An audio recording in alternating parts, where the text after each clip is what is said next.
So I have a few minutes. My children are in the park playing, and I found a lovely, cool area to sit in. So I'm sitting here, and I wanted to come in here and just say to you, I have a little job for you today. Go and see or ask your child what book they're reading today. It's something I often talk about, but it's something that it just means a lot to me that every child has a book on the go, not 10 books, not 0 books, but just 1 or 2 books. And if your child says to you, I've got like 5 books, that means they haven't probably got any books, unless your child is a massive bookworm. And there are children that absolutely love reading.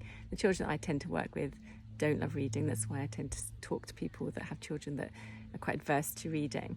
But just check that your child has 1 or 2 good books that they're really enjoying, and make sure that the book that they're reading is pitched well for them.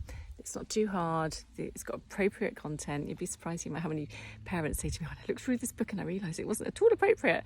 So just have an idea of what your child's reading and make sure they're enjoying it. Do they understand it? So many times when our children are in the infant school and we sit with them and we do the reading with them and we ask them to tell us what's happening and what's happening on this page and what's happening on that page. And then as soon as they're older, we let them fly their own wings and read their own books, and we don't ever check in to see what they're reading.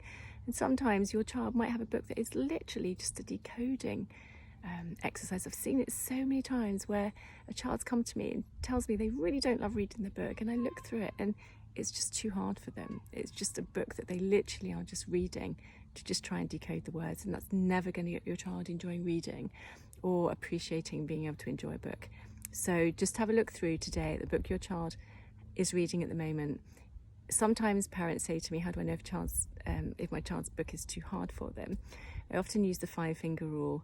Go through just a page subtly with your child, get them to read with you, and just get them to read through 1 or 2 pages. If your child's getting more than 5 errors per page, then that is usually a really clear indication that the book is just pitched a little bit too hard for your child. If that's happening consistently from page to page, that there's more than 5 errors, in which case pop that one on the shelf. It won't be long before they're able to read it, and just see if they can find one that you think that they'll really enjoy a lot more than that particular one. What else should I tell you?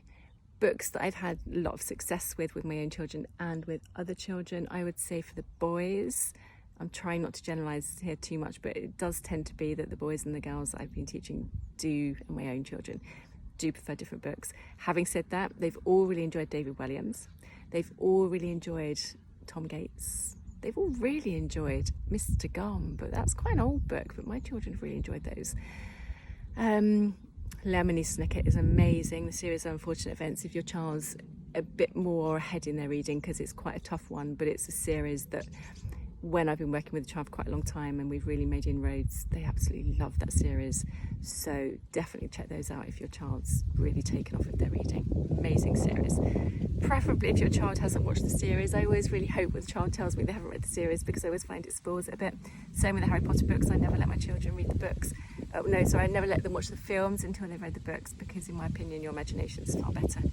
And the other one for boys that's really good is the Story Treehouse. Don't think I've said that. Story Treehouse is really, really good for the boys. For girls, again, try not to generalise too much, but definitely more for the girls, this one. That's the Daisy books. I'm always talking about the Daisy books. The Daisy and the Trouble with Christmas Chocolate, Daisy and the Trouble with Chocolate, Daisy and the Trouble with everything, really. There's so many books. But when a child hasn't read a book before, those work really, really well for a first time book. So I think they're all the main books I could recommend to you. I kind of miss the days of the Magic Faraway Tree and the Wishing Chair and all those ones I used to love when I was a kid. Showing my age now, but I used to love all those books. And yeah, sometimes I think the books of today just haven't quite got that magic, but my kids seem to enjoy them, so there's obviously something there, and perhaps it's just that I'm old. But yeah, definitely do that as something today. Make sure your child's got a book, make sure it's pitched right, and make sure that you allocate just 10 minutes a day at least to make sure that your child does a little bit of reading every single day. It makes such a difference. It's the one thing, if a child's struggling, that makes such a difference in bringing them on in their progress. If things have really stalled, just a tiny bit of reading.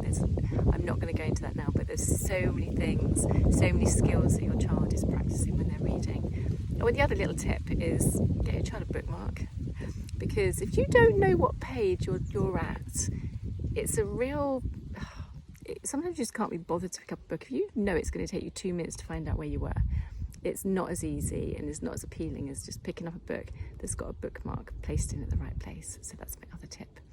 It's very quiet. It's very quiet, so I'm going to go and see what my children are up to. And it also doesn't feel as hot now I've sat down in the cool. I bet it is once I move away from here. But anyway, I hope that helps. If you've got any questions, send me a message and I'll help you. And I'll speak to you again soon. Take care.